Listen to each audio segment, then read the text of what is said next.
You're too strong for me. Let's find out together. I never knew a woman could be so strong and so beautiful at the same time. I could say the same about you.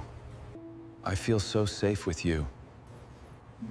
The air inside the Velvet Room tasted like expensive whiskey, desperation, and ambition. Elena Marchetti dealt cards with the mechanical precision of a woman who had been doing this since she was 17, back when the stakes were survival, not money. Her hands were elegant but calloused. She never wore rings. They slowed her down. The underground poker room was her kingdom. Hidden beneath a failing laundromat in the industrial district, it hosted the city's elite criminals every Thursday night. Senators, mob underbosses, dirty cops, they all came to lose money to the woman they called the Ghost. No one knew her real name. No one knew where she came from. That was by design. At 32, Elena was tall, lean, and commanding. Her black suit was tailored to perfection, hugging broad shoulders that came from years of hard labor before she learned to use her mind instead of her fists. Her dark hair was pulled back severely, revealing a face that rarely smiled. She didn't need to. The players feared her, respected her, and desired her in equal measure. She used all three. Tonight was routine. A mid-level mobster named Vinny got drunk and accused her of stacking the deck. Elena didn't raise her voice. She calmly revealed his tells, the way he scratched his nose when he bluffed, the way his left eye twitched when he held a winning hand. She dismantled him in front of the entire table. Vinny was escorted out by her bouncers, his reputation in ruins. The room fell silent. Elena resume the link. When the last player left at 4 a.m., she locked the heavy steel door and leaned against it. The silence was deafening. She walked to her small office in the back, a cramped space with a metal desk, a single chair, and a faded photograph tucked inside a drawer. She pulled it out. A young boy with her same dark eyes. Her brother, Matteo. Dead at 19. Killed because she trusted the wrong man. Her phone buzzed. She answered without checking the caller ID. Elena. A voice she hadn't heard in 6 years. He's been released. They let him go. Her hand trembled. The photograph slipped from her fingers. She whispered into the darkness, "No. Not now. Not when I finally have something." The line went dead. Elena stared at her reflection in the dark window, and for the first time in years, she saw fear in her own eyes. The Velvet Room security cameras caught him the second he walked through the door. Elena watched the monitor from her office, her espresso growing cold in her hand. The man in the charcoal suit moved like a predator, shoulders back, eyes scanning, hands relaxed but ready. He wasn't a gambler. He was a hunter. Dante Rossi. She knew the name. Everyone did. He ran the city's imports through a legitimate shipping empire and the city's blood through an illegal one. 2 years ago, he'd taken down the Vecchio family in a single night. 47 men dead. He'd been 28 at the time. He was 30 now, and he'd never lost a single battle. Elena's pulse quickened. She'd built her anonymity carefully. But if Dante Rossi was here, that anonymity was already shattered. He sat at her table. He didn't introduce himself. He didn't need to. The other players recognized him immediately, the nervous shuffling, the dropped gazes, the sudden sweat on their temples. He played conservatively at first, watching her more than his cards. Elena didn't look directly at him. She dealt with practiced calm, reading every player at the table, including the wolf in the suit. He was testing her. She could feel it in the way he leaned back, the way his lips curved slightly when she called a bluff she shouldn't have known was a bluff. The game lasted 3 hours. When the final hand came, Dante pushed his entire stack forward, $100,000. He was challenging her directly. The table went silent. Elena met his gaze. His eyes were the color of wet concrete, cold, unreadable, and devastatingly intelligent. He didn't blink. Neither did she. She called. She revealed her hand. A royal flush. Dante Rossi lost everything he'd brought. The table erupted in murmurs. Elena collected the chips without a hint of triumph. She'd won, but she'd also revealed herself. No one won against Dante Rossi. No one beat the devil and walked away unscathed. He stood up. He adjusted his cufflinks, his expression unreadable.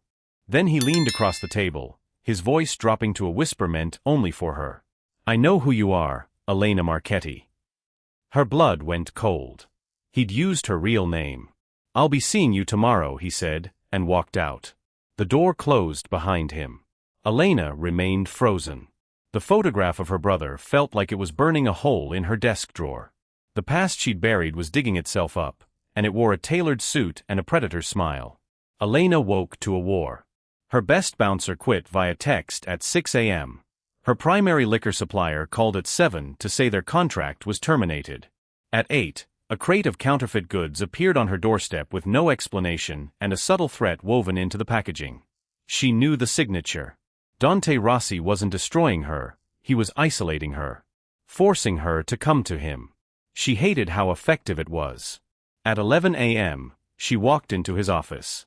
The building was a glass tower overlooking the harbor, sterile, expensive, designed to intimidate. His men flanked the elevator. They looked at her like she was a stray dog that had wandered into a showroom. She stared back until they looked away. Dante's office was massive. Mahogany desk, floor-to-ceiling windows, a view of the water that probably cost more than her entire poker room. He was eating an apple, completely relaxed, watching her enter like he'd been expecting her for hours. Elena. He gestured to a chair. Sit.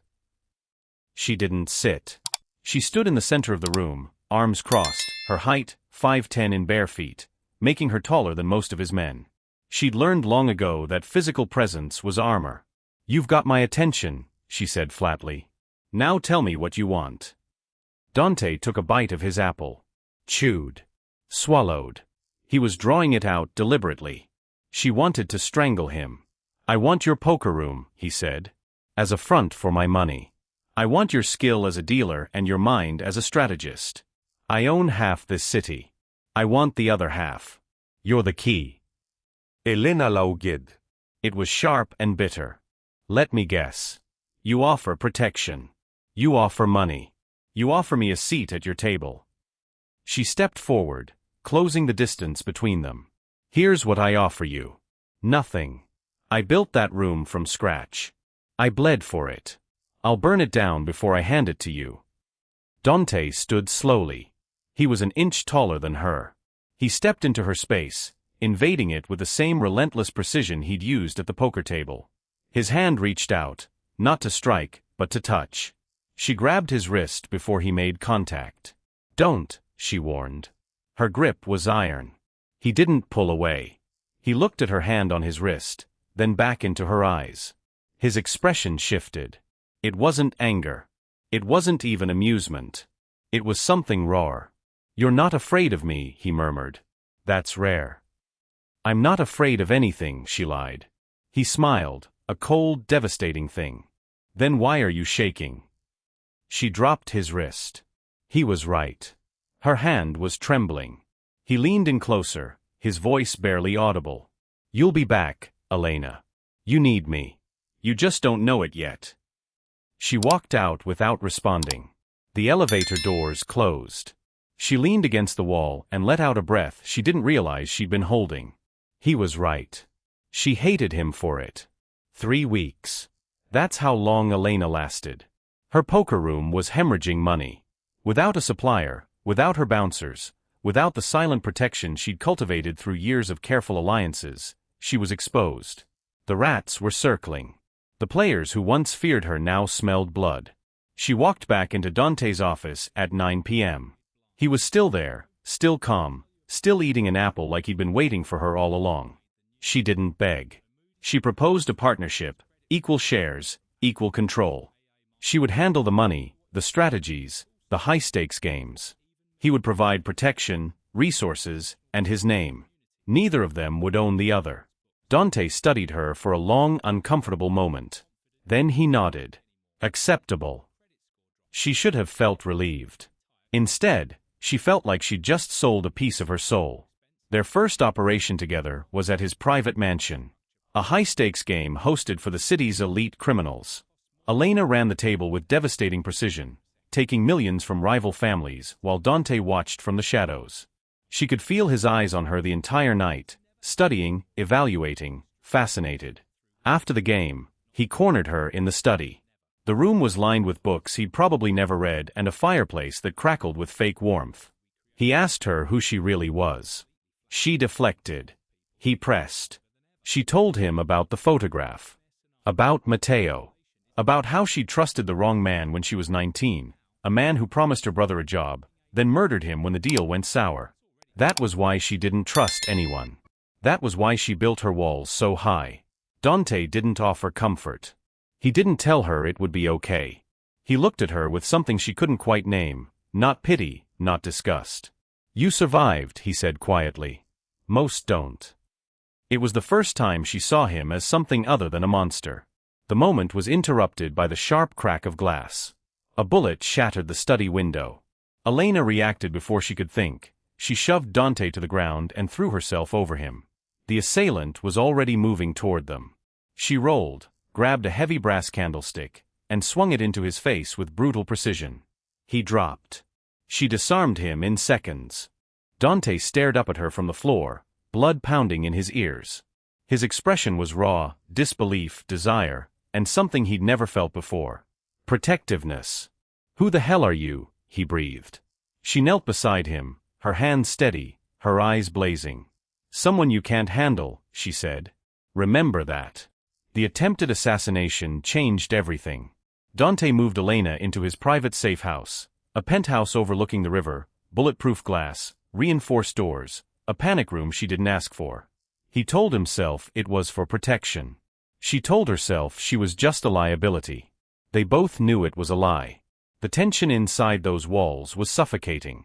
Small moments became charged, a brush of fingers when she handed him coffee, a shared late-night drink that stretched into 3 a.m., an argument that ended with her chest against his, both of them breathing too hard. Neither of them crossed the line. Yet, Dante gave her a test. A rival faction, the Lombardi family, hated her on principle. They'd never work with a woman, especially one tied to the Rossi name. He sent her to broker a deal. If she succeeded, she was his equal. If she failed, she was out. She walked into Lombardi's territory alone. No backup, no weapons they could find. She sat across from the old Don, a man who'd killed women for less. She didn't threaten him. She didn't beg. She played his ego like a violin, flattering his intelligence, acknowledging his power, then slipping in her terms so smoothly he didn't realize he'd agreed until she was shaking his hand. She walked out with a deal, a smile, and a new price on her head. Dante watched the security footage from his office. He saw her charm, her intelligence, her ruthlessness. He saw her walk out of that room like she owned the world. And he realized something that terrified him. He didn't just want her. He needed her. That night, she returned to the penthouse. He was waiting in the hallway outside her bedroom door. The silence stretched between them, heavy and electric. You passed, he said. I know, she replied. He stepped closer. Elena. Don't, she warned, but her voice cracked. I'm not going to hurt you. That's not what I'm afraid of. He cupped her face, his thumb tracing the sharp line of her jaw. Her breath hitched. She'd spent years building walls, and he was dismantling them brick by brick. Tell me to stop, he murmured. She didn't. He kissed her, rough, possessive, desperate. She kissed him back with equal ferocity, teeth clashing, years of isolation crumbling. She pulled him closer, her hands fisting in his shirt. He broke the kiss, breathing hard, his forehead pressed against hers. I warned you, he said, his voice a low growl. She smirked, her lips swollen, her eyes burning. I warned you first. She shoved him backward into her bedroom. The door slammed behind them. 3 weeks of bliss. 3 weeks of waking up in his arms, of pretending the world outside didn't exist. Elena had never been happier. She'd never been more vulnerable. That's when the walls came crashing down. The mole was someone she trusted, her former head bouncer, the man who'd quit the morning after Dante first appeared. He'd been working for the Lombardis the entire time. He sold her location for $50,000. The raid happened at 3 a.m. Elena woke to the sound of shattered glass and Dante's roar of rage. She shoved him toward the panic room, but he refused to leave her. She pushed harder. Go. I'll hold them off. He didn't. He never would. The gunfire was deafening. Elena fought with everything she had, a lamp, a broken bottle, her bare fists. She took down 2 men before a third caught her from behind. A sharp blow to the back of her head. Then darkness. She woke in a warehouse on the docks. Chained to a pipe. Beaten. Bleeding. The Lombardi Don stood over her, smiling. "Where is Rossi?" he asked. She spat blood in his face. He made her pay for that. She didn't break. Not when they broke her fingers. Not when they carved into her skin. She thought about Matteo. She thought about Dante. She gave them nothing. Days passed. Or maybe hours. Time was meaningless. Then she heard the gunfire. Explosions. Screaming. The warehouse doors burst open, and Dante Rossi walked through the flames like a demon unleashed. He didn't negotiate. He executed. One by one, the Lombardi men fell. The Don tried to run. Dante caught him, dragged him back, and made him watch as he dismantled everything he'd built. When it was over, Dante dropped to his knees in front of Elena. His hands were shaking as he unlocked her chains. He pulled her into his arms, pressing his forehead to hers. "I thought I lost you," he choked out. His voice broke. The king of the underworld was sobbing. "I thought, Elena, I can't." She reached up with a trembling, broken hand and touched his face. Her fingers were shattered. She didn't care. "I told you," she whispered, her voice raspy and weak. "You can't handle me." He laughed through his tears, raw and broken. "Watch me." He kissed her forehead, her cheeks, her bloodied lips. He carried her out of the burning warehouse, holding her like she was the only thing in the world worth saving. In the ambulance, she looked at him, her eyes half closed, her body broken. "I love you," she breathed. "I love you and I hate it." He gripped her hand, refusing to let go. "I don't care. You're mine. Forever." 6 months later, Elena Marchetti walked through the doors of the Velvet Room like she'd never left. The space had changed. The walls were reinforced, the security was impenetrable, and the clientele was exclusively the city's elite, all of them loyal to the Rossi Marchetti empire. She'd transformed the underground poker room into the headquarters of a syndicate that now controlled everything from the docks to the city council. She ran the money. Dante ran the violence. Together, they were untouchable. Her scars were visible now. A thin white line across her jaw. Knotted tissue on her forearms where the Lombardi Don had carved his initials. Her fingers had healed, but the knuckles were permanently swollen, a reminder of what she'd endured and survived. She didn't cover them anymore. She wore them like armor. Dante watched her from across the room. He still wore the tailored suits, still carried the Glock beneath his jacket, still commanded absolute respect with a single glance. But there was a calmness to him now. A stillness he'd never known before. She'd done that. She was the only thing that had ever made him feel at peace. A new threat emerged.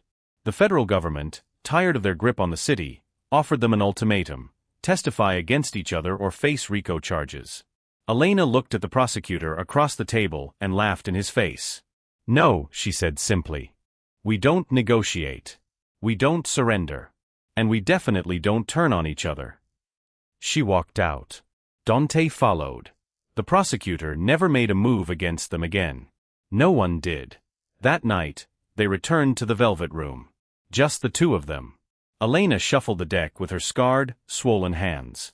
Dante sat across the table, his eyes burning with pride and desire. "You can't handle me," she teased, a slow, dangerous smile spreading across her face. He smirked, cold, devastating, utterly devoted. "Watch me." She dealt the cards. He pushed his chips forward. She revealed her hand. A royal flush. He lost. He smiled. He'd never been happier. She leaned across the table, her voice dropping to a whisper. "I told you. I'm not a weakness. I'm your strength." He reached across, his hand covering hers, their scars intertwining. "I know," he said quietly. "And that's exactly why I love you." They kissed, slow, deep, victorious. The lights of the city burned outside. The war was over. Their empire was complete. Elena pulled back, her eyes glowing with satisfaction. "Same time tomorrow?" He pulled her closer, his voice a low growl. "Try me." The screen faded to black. The title card appeared.